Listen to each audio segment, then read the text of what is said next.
Vuestros cabellos están todos contados. Pues aún vuestros cabellos están todos contados. Mateo 10:30. Es muy deleitable ver cuán familiarmente nuestro Señor Jesús hablaba con sus discípulos. Él era grandioso y sin embargo estaba entre ellos como el que servía. Él era muy sabio, pero era tierno como lo es una niñera con los niños a su cuidado. Él era muy santo y muy por encima de las debilidades cargadas de pecado de ellos, pero condescendía con los hombres de baja condición. Él era su Dios y Señor, pero era también su amigo y su siervo. Él hablaba con ellos no como un superior dominante, sino como un hermano lleno de ternura y simpatía. Ustedes saben cuán dulcemente Él les dijo una vez: si así no fuera, yo os lo hubiera dicho. Y así demostró que no les había ocultado nada que fuera provechoso para ellos. Les descubrió su corazón totalmente. Su secreto estaba con ellos.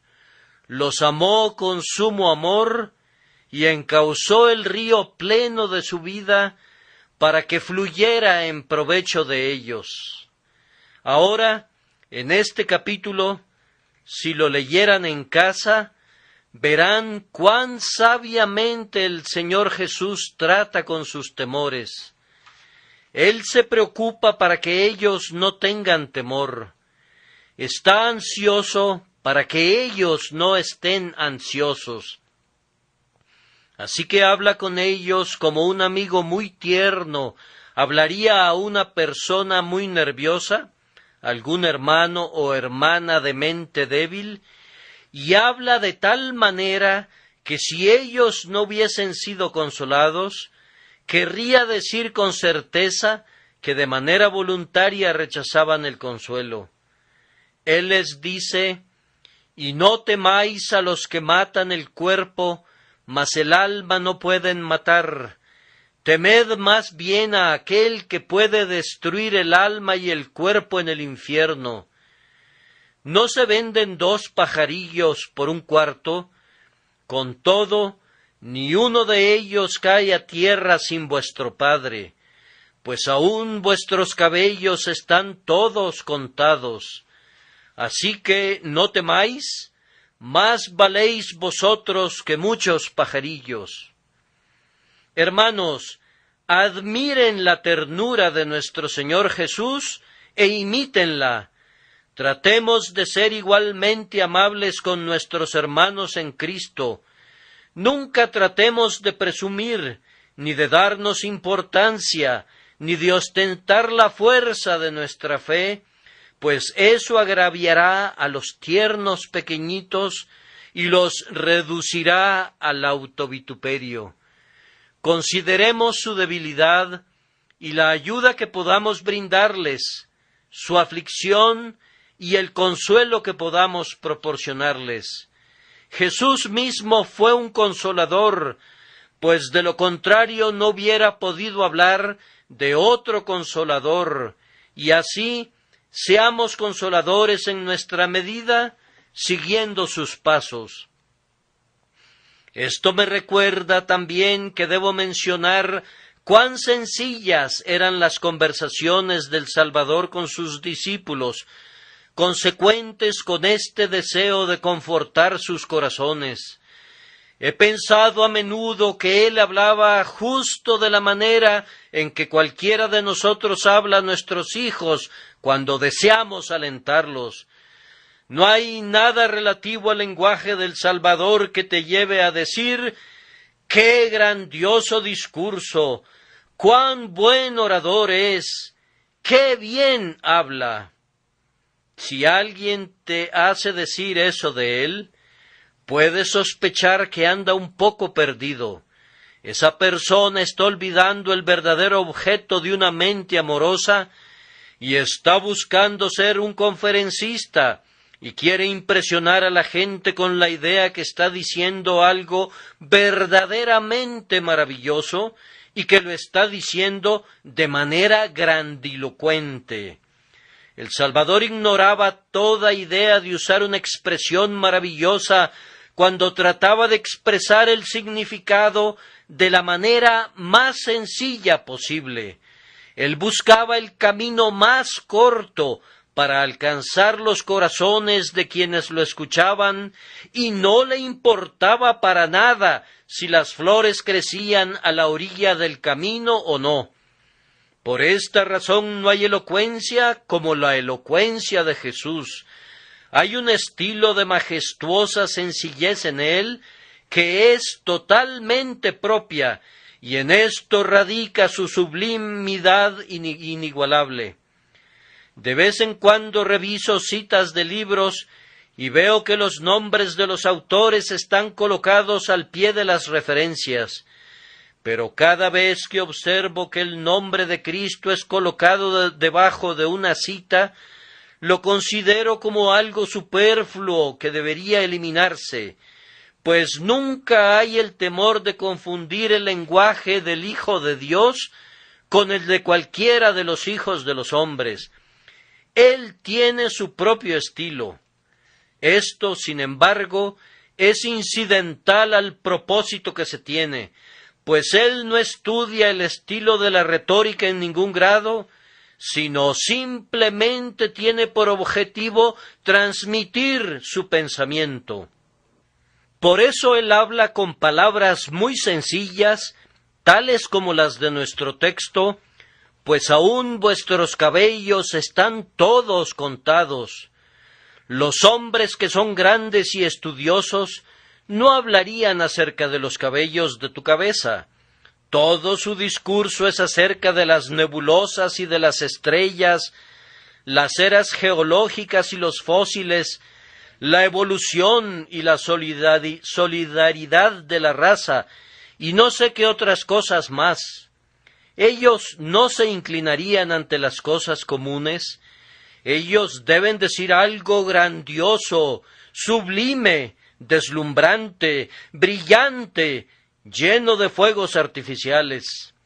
El Señor está tan lejos de todo esto como lo están los cielos del dosel más llamativo que jamás haya engalanado el trono de algún mortal. Él habla en lenguaje sencillo porque Él se siente en casa. Él habla el lenguaje del corazón porque Él es todo corazón y quiere alcanzar los corazones de aquellos que le escuchan. Les recomiendo este texto por esa razón, además de muchas otras, pues aún vuestros cabellos están todos contados. Reflexionando sobre estas palabras, parecen contener 4 elementos por lo menos, y podemos adoptar 4 perspectivas de su significado. Y la primera es predeterminación, pues aún vuestros cabellos han sido todos contados. Encontrarán que esa traducción es una versión más precisa del texto que la versión que tenemos ante nosotros. El verbo no está en presente, sino en el tiempo pluscuamperfecto. Aún vuestros cabellos han sido todos contados, antes que los mundos fueran creados. En segundo lugar, veo en el texto conocimiento. Esto es muy claro. Dios conoce a su pueblo de tal manera que aún los cabellos de sus cabezas están todos contados por Él. En tercer lugar, hay aquí valoración. Él estima de manera tan elevada a sus propios siervos que de ellos se dice: aún vuestros cabellos están todos contados. Ustedes son tan preciosos que la más pequeña porción de ustedes es preciosa. El Rey conserva un registro de cada parte de ustedes pues aún vuestros cabellos están contados. Y por último, aquí hay de manera muy evidente preservación. El Salvador les ha estado diciendo que no teman a los que pueden matar el cuerpo, pero que son incapaces de destruir el alma. Él dice que Dios los preserva. En otro lugar les había dicho a sus discípulos: pero ni un cabello de vuestra cabeza perecerá. Y Él quiere significar lo mismo en este caso. Habrá una preservación perfecta de su pueblo, pues aún vuestros cabellos están todos contados. Vamos pues al primer punto. Aquí hay predeterminación, pues aún vuestros cabellos están todos contados. La mayoría de los cristianos cree en la providencia de Dios, pero no todos los cristianos están preparados para seguir la verdad que implica. Ellos aparentan creer que hay una providencia que gobierna sobre todo, pero parecen haber olvidado que siempre hubo esa providencia y que la providencia debe ser, después de todo, un asunto de predeterminación divina. Dios debe haber previsto, o de lo contrario, no podría haber provisto, pues providencia es, después de todo, previsión, y la provisión que hace Dios no es sino el resultado de su visión anticipada de tal y tal cosa que es necesaria para nosotros.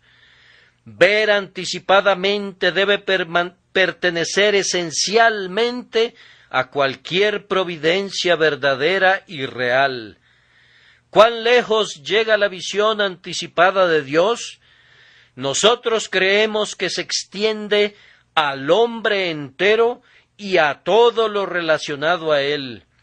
Dios ordenó desde tiempos antiguos cuándo deberíamos nacer y dónde, y quiénes iban a ser nuestros padres, y cuál sería nuestra suerte en la infancia, y cuál iba a ser nuestro camino en la juventud, y cuál sería nuestra posición al llegar a la edad adulta. Desde el principio hasta el fin, todo ha ocurrido de acuerdo al propósito divino, conforme fue ordenado por la voluntad divina.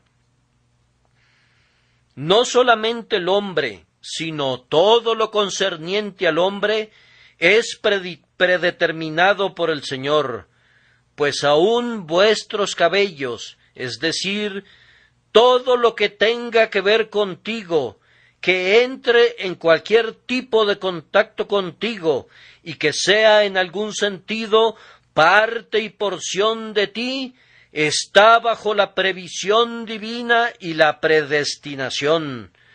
Todo está en el propósito divino y ha sido ordenado por la sabiduría divina. Todos los eventos de tu vida, ciertamente los más grandes, pero con igual certeza también los más pequeños. Es imposible dibujar una línea de separación en la providencia y decir: esto está arreglado por la providencia y esto no. La providencia debe abarcarlo todo. Todo lo que ocurre no solamente determina el movimiento de una estrella, sino que incluye al grano de polvo que es soplado por el viento del camino. Todo esto, por la propia naturaleza del tema, es claro.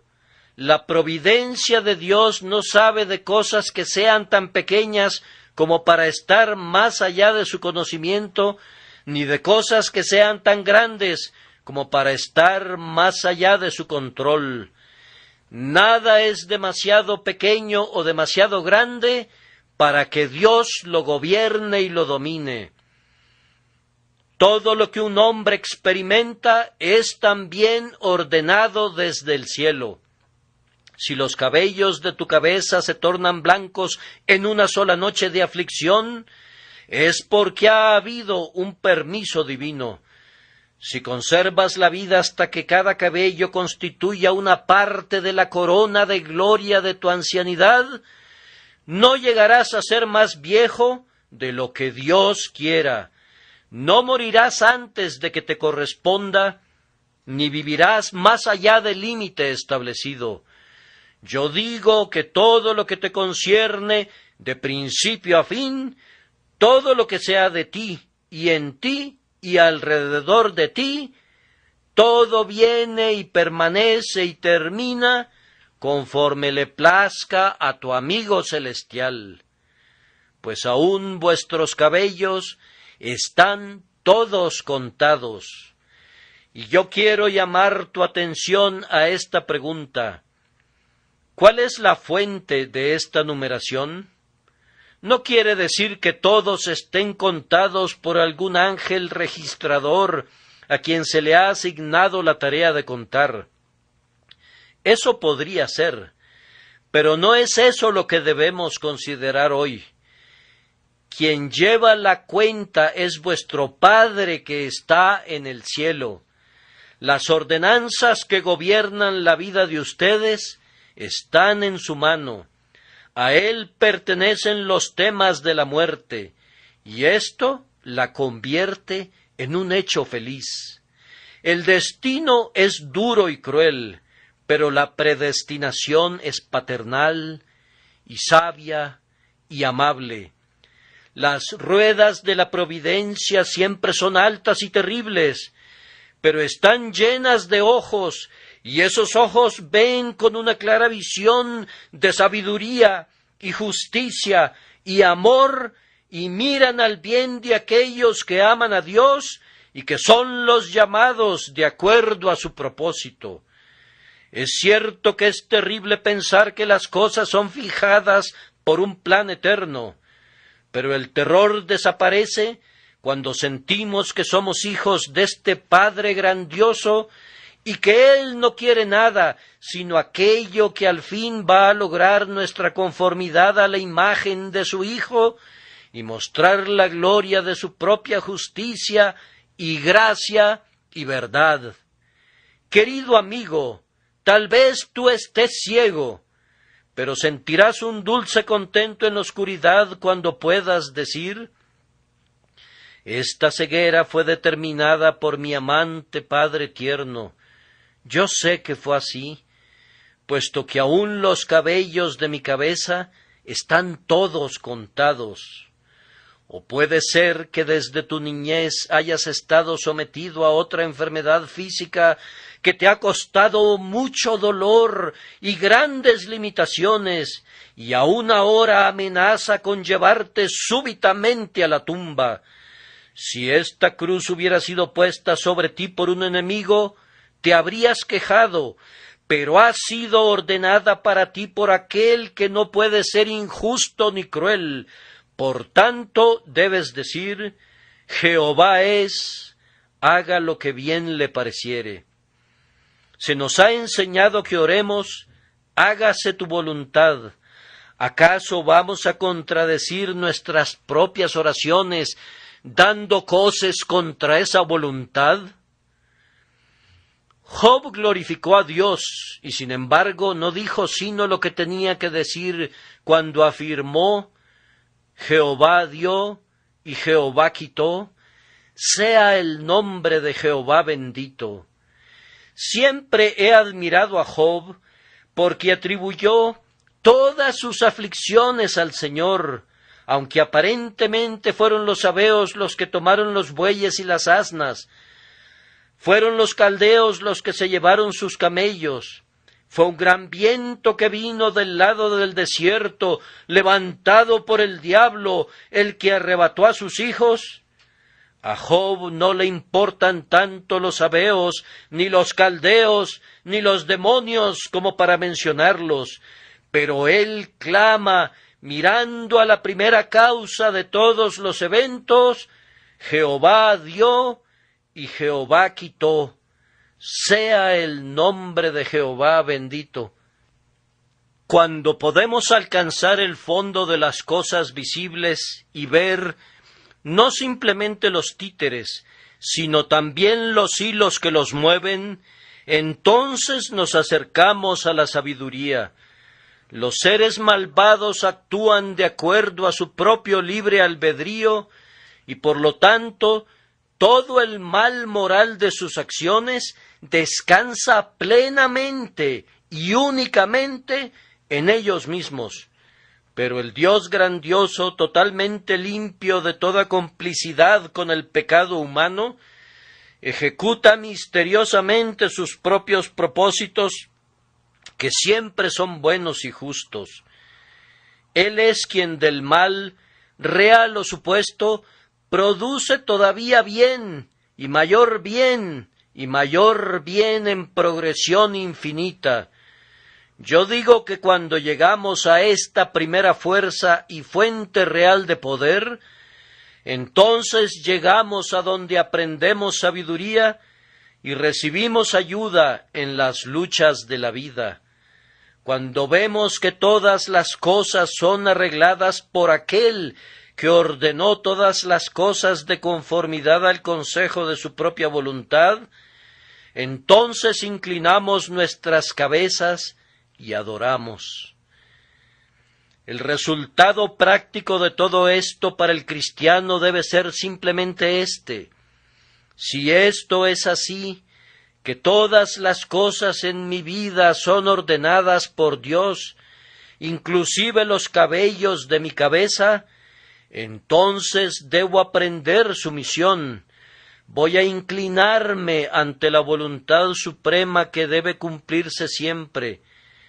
Aunque me cueste una lágrima y muchos dolores, sin embargo, nunca voy a estar contento hasta que pueda decir: Padre, hágase tu voluntad. La naturaleza humana nos impulsa a pedir que, si es posible, pase de nosotros esta amarga copa, pero la naturaleza divina que Dios ha puesto en sus verdaderos hijos les ayuda a luchar todavía después de la plena sumisión, hasta que al fin se convierten en conquistadores de sí mismos, y Dios es glorificado en el templo de su ser. Hermanos míos, estoy seguro que nuestra felicidad radica en gran medida en nuestra sumisión completa al Señor nuestro Dios. Si no puedes traer tu condición a tu mente, lleva tu mente a tu condición. El viejo proverbio nos invita a cortar nuestro traje de acuerdo a nuestra tela, y aquel que pueda cubrir su mente con los vestidos que la providencia le ha asignado, no necesita envidiar los trajes del alcalde de Londres. El gozo está más en la mente que en el lugar o en la posesión. Quien tiene suficiente, aunque solo sean unos cuantos pesos a la semana, tiene mucho más que un millonario. Quien está contento es verdaderamente un hombre rico. El que anda tras el dinero es siempre pobre. ¿Cómo no podría serlo? Pobre en el peor sentido de la palabra. Oh, es algo bendito que podamos pensar que todos los eventos de la providencia han sido ordenados por Dios. Entonces podemos disolver nuestra propia voluntad en la dulzura de la voluntad de Dios, y nuestra tristeza llega a su fin. Yo pienso que esto, además de enseñarnos sumisión, debería darnos un alto grado de consuelo en el tiempo de necesidad, de tal forma que nos elevemos a algo parecido al gozo. Hoy estaba leyendo algo acerca del señor Dodd, que es una persona a quien los puritanos siempre estaban citando, un hombre que no escribió ningún libro, pero parece que dijo cosas con las que otras personas han hecho atractivos sus propios libros. Se dice que este viejo señor Dodd tenía un gran problema, una queja de su cuerpo que no voy a mencionar, pero es una de las más dolorosas que un hombre puede sufrir, y cuando se le dijo que tenía esta enfermedad y que era incurable, el anciano derramó unas cuantas lágrimas naturales a causa del dolor muy grande y agudo, pero al fin dijo: esto me viene evidentemente de Dios, y Dios nunca me envió nada que no fuera bueno para mí. Por tanto, arrodillémonos juntos y agradezcamos a Dios por esto. Ese anciano dijo algo muy bueno e hizo muy bien en agradecer a Dios de todo corazón. Oh, sí, arrodillémonos juntos y agradezcamos a Dios por nuestro problema. ¿Acaso podría ser tuberculosis, o un niño moribundo, o una hacienda que no te sostiene, o un negocio que va rumbo a la ruina? Creamos con firmeza que nuestro Dios nunca nos ha enviado nada que no fuera para nuestro bien. Por tanto, arrodillémonos y agradezcamos a Dios con todo nuestro corazón. Si tu hijo viniera a ti y te dijera: Padre, te agradezco por la vara, sé que ha sido por mi bien, sentirías que el tiempo de la corrección ha llegado a su fin. Evidentemente él no es tan torpe ni tan insensato como para que necesite un agudo despertar por medio del castigo. Él ve el mal involucrado en su desobediencia y la necesidad del castigo, y ahora se le puede permitir que aplique las lecciones que ha aprendido. Cuando ustedes y yo comenzamos a familiarizarnos con la aflicción y a agradecer a Dios por ella, está llegando a su fin. Yo personalmente creo que hay a menudo un período establecido para las aflicciones de los santos, y que ese período usualmente coincide con su aceptación perfecta. Cuando están contentos de recibir todas las cosas como Dios quiera, Dios estará contento con permitirles tener tanto como quieran. Cuando dos voluntades se juntan, nuestra voluntad y la voluntad de Dios, entonces encontraremos un dulce arroyo de plateada paz que fluye en dos vertientes por el resto de nuestras vidas. Por tanto, concluyamos esto: si aún los cabellos de nuestra cabeza están todos contados, si verdaderamente todo es ordenado por el Altísimo en lo relativo a su pueblo, gocémonos en lo que Dios da, y tomémoslo como venga, y alabemos su nombre, ya sea que lo que nos toque sea duro o suave, amargo o dulce. Digamos con alegría: si Dios lo quiere así, nosotros también. Si es un propósito de Dios, que así sea, puesto que a los que aman a Dios, todas las cosas les ayudan a bien, esto es, a los que conforme a sus propósitos son llamados. No me voy a hundir en el pantano de las dificultades que algunos de ustedes ven colocado en el camino. Yo tropiezo en el fango con el ágil pie de la fe. No voy a discutir cómo se puede demostrar que la predeterminación es consistente con la responsabilidad del hombre y con el libre albedrío del hombre, y con todo eso. Yo creo en la responsabilidad del hombre y en el libre albedrío del hombre, tanto como creo en la predestinación. Yo creo en la responsabilidad del hombre, tanto como ustedes, y creo en el libre albedrío del hombre, tanto como cualquier ser viviente. ¿Cómo puedo creer en ambas doctrinas? Evidentemente puedo creer en ambas doctrinas, pues ciertamente creo en ambas.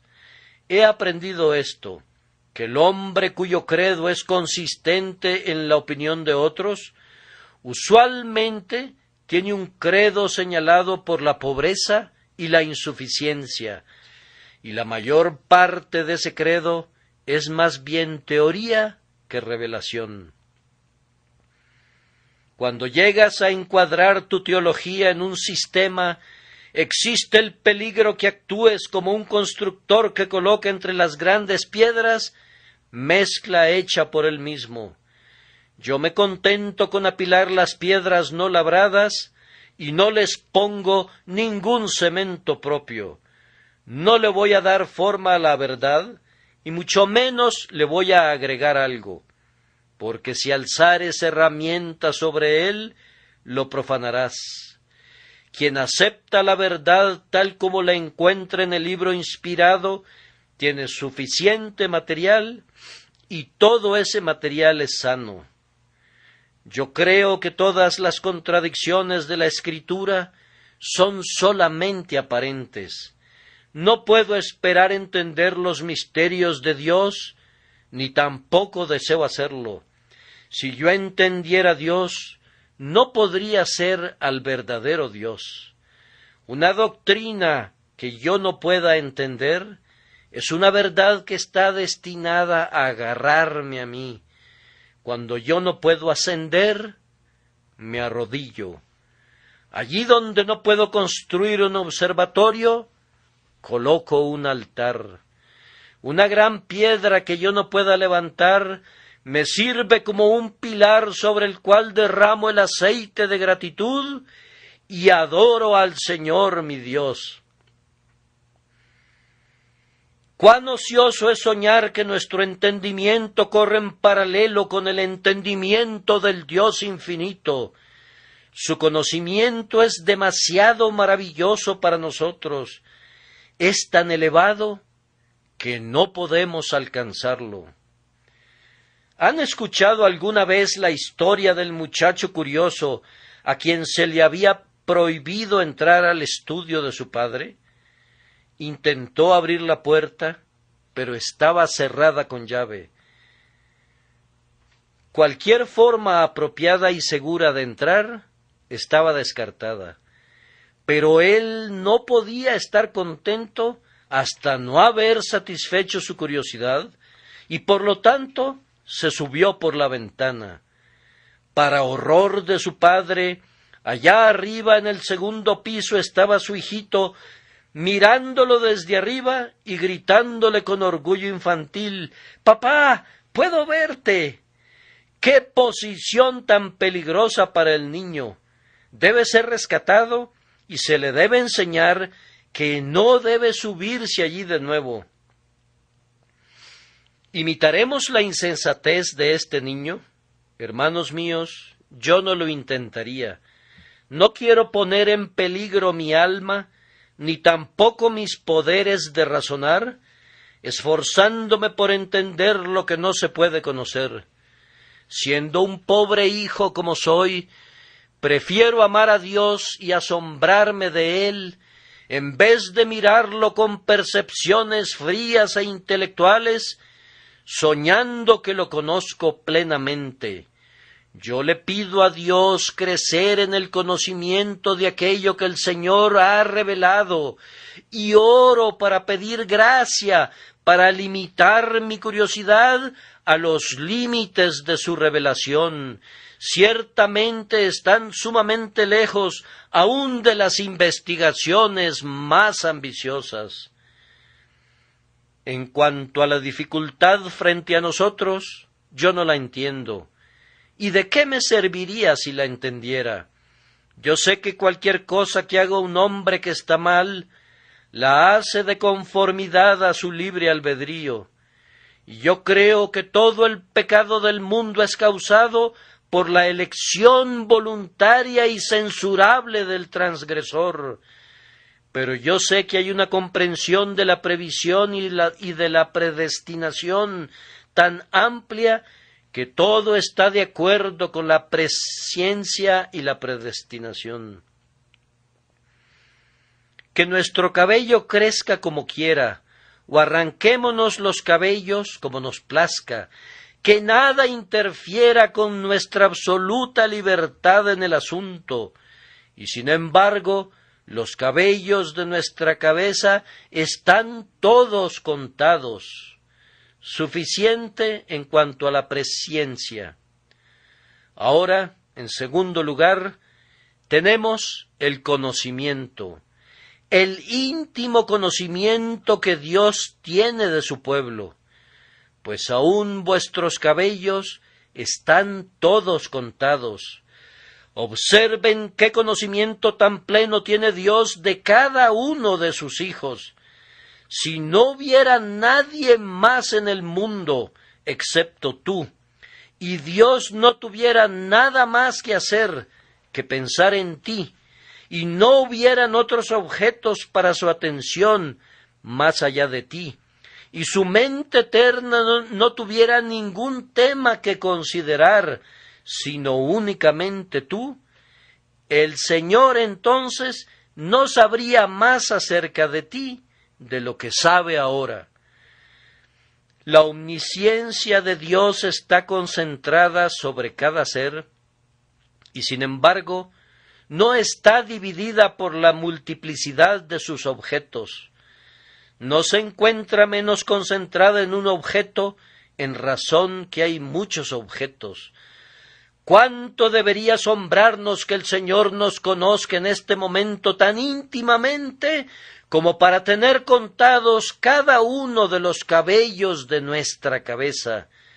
El conocimiento que posee el Señor en relación a su pueblo es muy minucioso y toma en cuenta esos pequeños asuntos que los hombres valoran como menudencias indignas de considerarse. Él sabe lo que tú y yo difícilmente deseamos saber.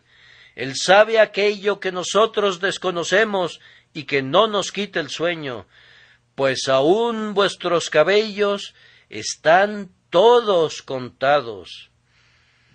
Él nos conoce mejor que cualquiera de nuestros amigos. Hay muchas personas que tienen un amable amigo que conoce sus asuntos con mucha precisión, pero aún un allegado tan familiar nunca ha contado los cabellos de sus cabezas. Ninguna esposa ha hecho eso, ni tampoco ningún doctor, aunque tenga, por su larga relación con nosotros, un detallado conocimiento de la condición y de la salud de cada parte de nuestro cuerpo. Dios nos conoce mejor de lo que nosotros nos conocemos a nosotros mismos. Nadie sabe cuántos cabellos hay en su propia cabeza, pero aún los cabellos de tu cabeza están todos contados por aquel que nos conoce mejor de lo que nos conocemos a nosotros mismos. Dios sabe cosas de nosotros que por nosotros mismos no podríamos descubrir. Hay secretos del corazón que son desconocidos aún para nosotros mismos, pero que no son un secreto para Él. Su penetrante conocimiento alcanza hasta las cosas más escondidas de la vida y del espíritu. ¿Acaso no concuerdan conmigo que un conocimiento tierno y encantador es revelado aquí cuando se nos dice que el Señor cuenta los propios cabellos de nuestras cabezas? ¿Acaso no revela cuánto piensa en ellos? Hay algunas personas que nos aman mucho, que siempre están buscando nuestro bien, pero Dios los sobrepasa a todos ellos en un mayor cuidado maternal hacia nosotros, un cuidado sorprendentemente minucioso. Vemos que su amor es mayor que el amor de las mujeres, pues aún los cabellos de nuestra cabeza están todos contados, y eso en cada una de las etapas de nuestras vidas. ¿Acaso no implica esto un cuidado muy benévolo? Cuando uno tiene a un hijo enfermo y lo vigila día y noche, cada pequeño detalle en relación a él es conocido y registrado. Mi amor se ve un poco pálido hoy, o no tiene mucho apetito ahora, el síntoma es notado con ansiedad. Ustedes saben cuán fácilmente el amor puede degenerar en insensatez en esa dirección, pero sin ningún desatino, Dios es infinitamente cuidadoso y amable con nosotros, pues Él sabe cuándo hemos perdido uno de los cabellos de nuestra cabeza. Nosotros no podemos hacer que nuestro cabello se vuelva blanco o negro, pero Él sabe cuando nuestros cabellos se tornan blancos por el dolor o por la edad. Él entiende todo acerca de la pérdida de color de nuestro cabello, de cuando encanecemos, de los pequeños detalles relativos a nuestro cuerpo, así como de las más diminutas circunstancias que atribulan nuestras almas. Me parece, no sé cómo lo vean ustedes, que revela un conocimiento muy íntimo, tierno y afectuoso de nosotros. Y el hecho de que nuestro Señor nos mire así tan lleno de gracia, nos debería llenar de gozo. Este conocimiento tierno y cuidadoso de parte de Dios es constante. Él conoce el número de los cabellos de nuestra cabeza hoy, mañana y todos los días. Él vela sin cesar sobre todos los procesos que aun de la manera más insignificante afectan nuestras vidas. Tan íntimo es el conocimiento que tiene de nosotros, que cuando nos acostamos y cuando nos levantamos, nuestros pensamientos y nuestros caminos, todo está continuamente ante Él. ¿Y qué debemos aprender de esto? ¿Acaso la vida no se convierte en un asunto muy solemne? ¿Quién se atrevería a tomar las cosas a la ligera cuando el Señor Dios está tan cerca? ¿Se dedican ustedes a la crianza de abejas? ¿Han sacado alguna vez la estructura interior de una colmena sosteniéndola en alto para observar lo que están haciendo las abejas a ambos lados del panal?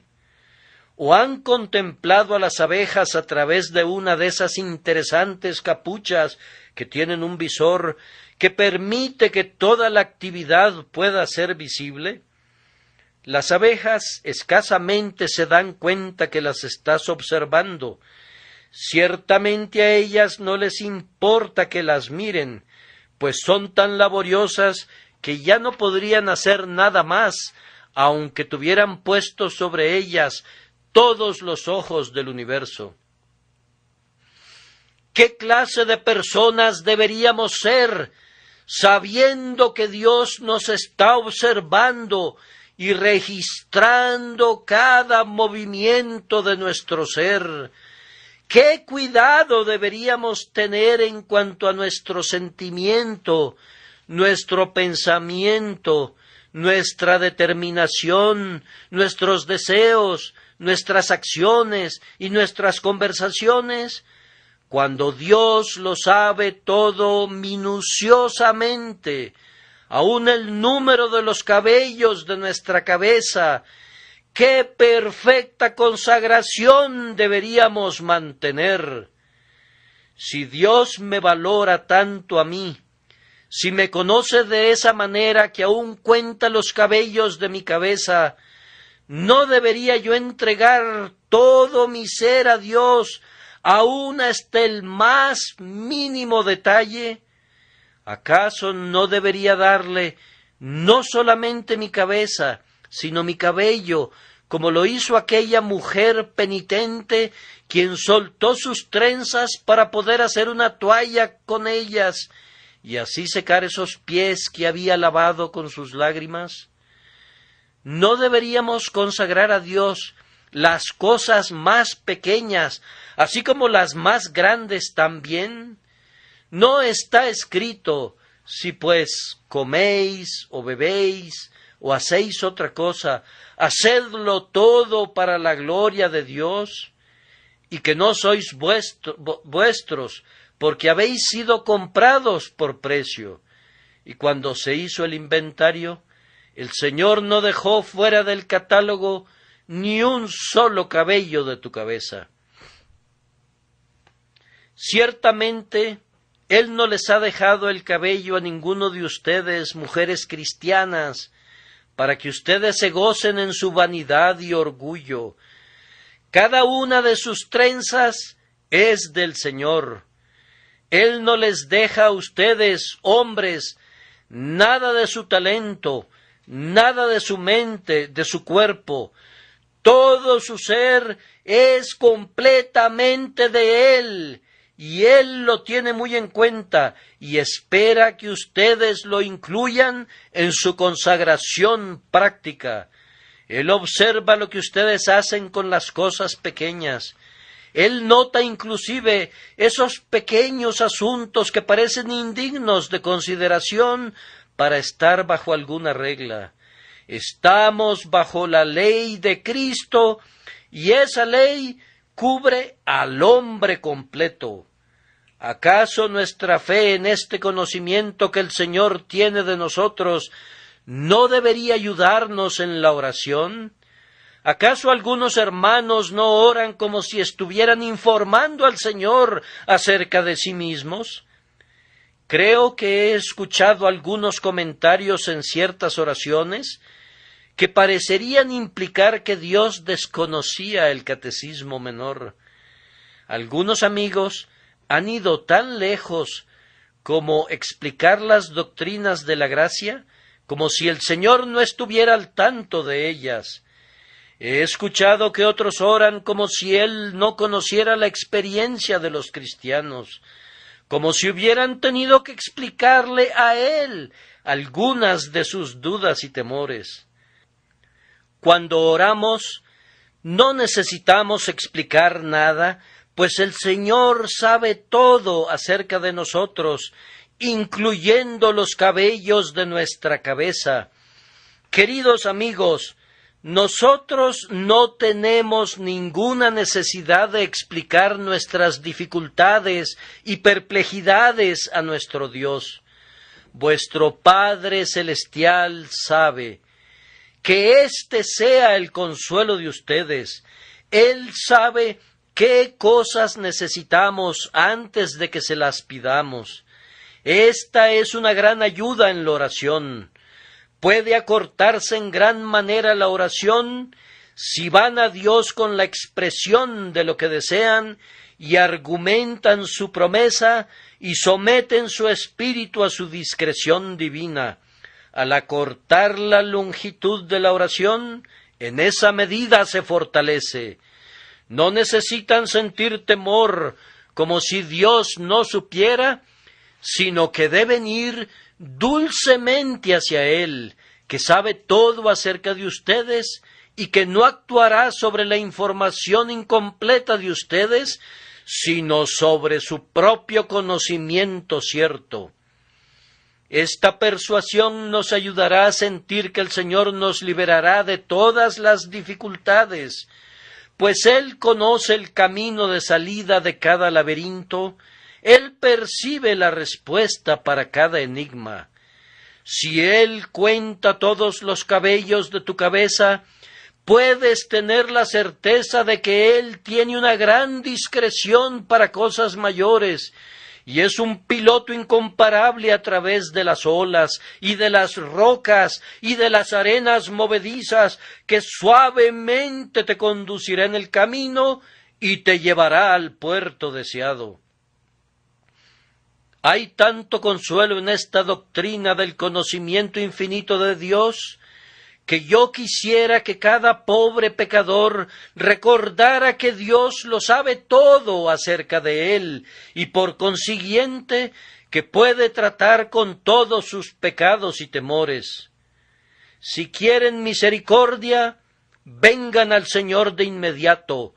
Él conoce sus caminos, Él conoce su posición, Él conoce su corazón quebrantado, Él conoce sus luchas angustiosas, Él sabe lo que ustedes no pueden expresar. Todo el mal que han hecho y todo el bien que anhelan, Él lo percibe, pues aún vuestros cabellos están todos contados. Ahora, en tercer lugar, y de manera muy breve, ¿acaso este texto no expresa valoración? Pues aún vuestros cabellos están todos contados. Parece entonces que los humildes santos son sumamente preciosos para el Señor. Todo el rebaño de Cristo en la tierra fue constituido por gente pobre. Si poseían un bote y unas cuantas redes, era todo lo que valían. Si alguien hubiera visto a Cristo en su pequeña iglesia en la tierra, habría dicho: no hay ninguna persona respetable en medio de ellos. Así es como se habla ahora, como si fuera respetable tener dinero, como si el respeto no perteneciera al carácter, sino únicamente a las posesiones. Sin embargo, Él escogió a esos 12 hombres pobres y los tenía en tan alta estima que contó todos los cabellos de sus cabezas. Por allá veo a un pobre anciano junto al pasillo que lleva una chaqueta de pana. La chaqueta no es importante, pero aún los cabellos de su cabeza están todos contados. Por allá está también una pobre anciana que acaba de salir del asilo y a ella le encanta escuchar el Evangelio. Es una anciana tan pobre que a nadie le gusta invitarla para que tome un asiento en la iglesia. Ella es uno de los santos de Cristo, y la santidad es una patente de nobleza. Si vendieras una hacienda podrías contar los árboles, pero no las ramas ni las hojas. Pero si vendieras una joyería, contarías todos los prendedores y todos los anillos de diamante, porque en una joyería todo es precioso. Ahora, Dios considera todo lo relativo a su pueblo como algo tan precioso que inclusive le da importancia a los cabellos de sus cabezas. ¡Cuán preciosos son los santos a los ojos del Señor! He estado tratando de hacer un cálculo. Si los cabellos de sus cabezas valen tanto que Dios los cuenta, ¿cuánto no valdrán sus cabezas? ¿Quién me respondería eso? Si sus cabezas valen tanto que el Señor Jesucristo murió para redimirlas, ¿quién podrá decir cuánto valen sus almas? O más bien, ¿qué es lo que no valen? Las almas valen más que todos los mundos colocados juntos. Pregúntenle a una madre cuánto vale su hijo. Señora, ¿cuánto aceptaría por su hijo? Amigos míos, si ella lo vendiera por el precio que ella considerara una compensación justa, no podríamos juntar todos nosotros el dinero suficiente, aunque pusiéramos todo lo que tenemos en un fondo común. El Señor puso tal valor en sus hijos que entregó a su Hijo Jesucristo a la muerte para no perder a ninguno de ellos. Y Jesús mismo eligió morir en la cruz para que ninguno de sus pequeñitos pereciera. ¡Oh, el valor y naturaleza preciosa de un Hijo de Dios! Los mundos no servirían de nada para servir de base de la evaluación. Valoremos al pueblo de Dios muy en alto, sintiendo como lo hacía el salmista cuando dijo: Tú eres mi Señor, no hay para mí bien fuera de ti. Para los santos que están en la tierra y para los íntegros es toda mi complacencia. Ustedes agradan a Jesús cuando le hacen el bien al más pequeñito de sus hijos. Él considera como si se lo hicieran a Él mismo. Si son tan queridos para Él, deben ser muy queridos para ustedes. Y como algunos a quienes Cristo compró con su sangre, ¿Todavía están perdidos? ¡Oh, vamos y encontrémoslos! En caminos de muerte ellos merodean. Si los cabellos de sus cabezas están todos contados, ¿cuánto valdrán sus almas? Debemos sentir que todo lo que podamos hacer para salvar un alma de la muerte no es sino un trabajo barato comparado con la gema invaluable que buscamos. Oh, ustedes buzos, vengan y zambúllanse en el mar. Las perlas que saquen les pagarán con creces todo su riesgo y esfuerzo. Ustedes, cazadores de almas, vengan. No hay cacería como esta.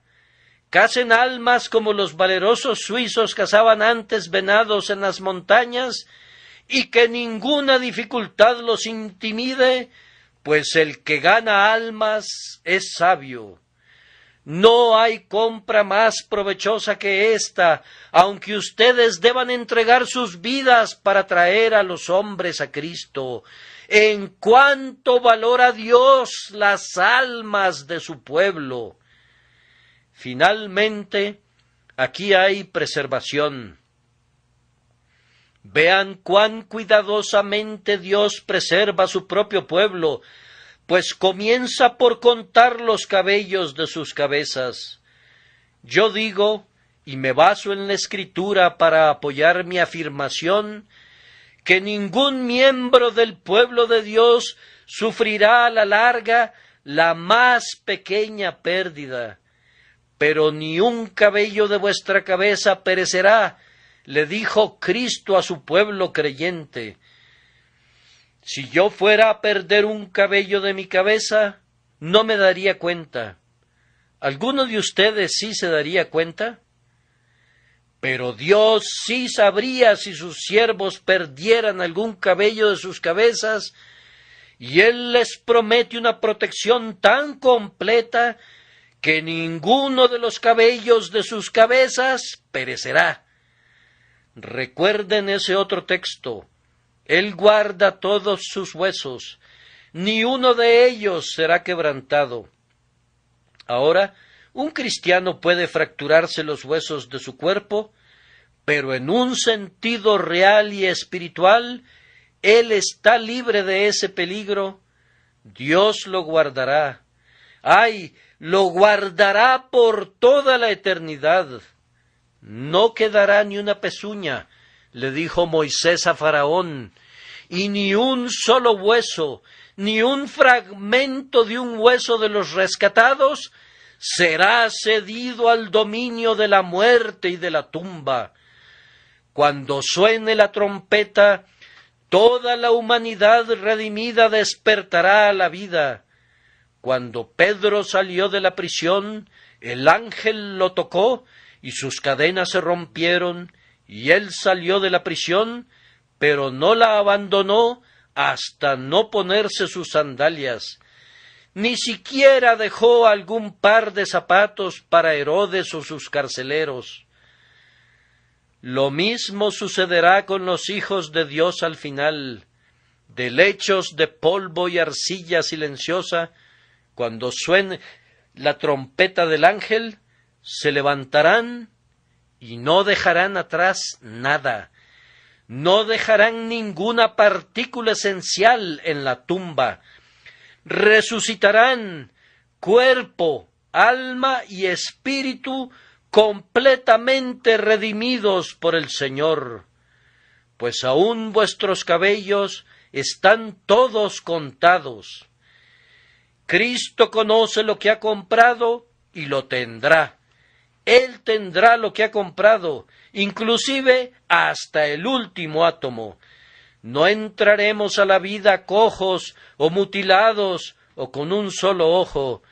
Él preservará su pueblo en su totalidad y lo presentará sin mancha, ni arruga, ni cosa semejante. Observen que en la cercana vecindad del texto leemos acerca de persecución.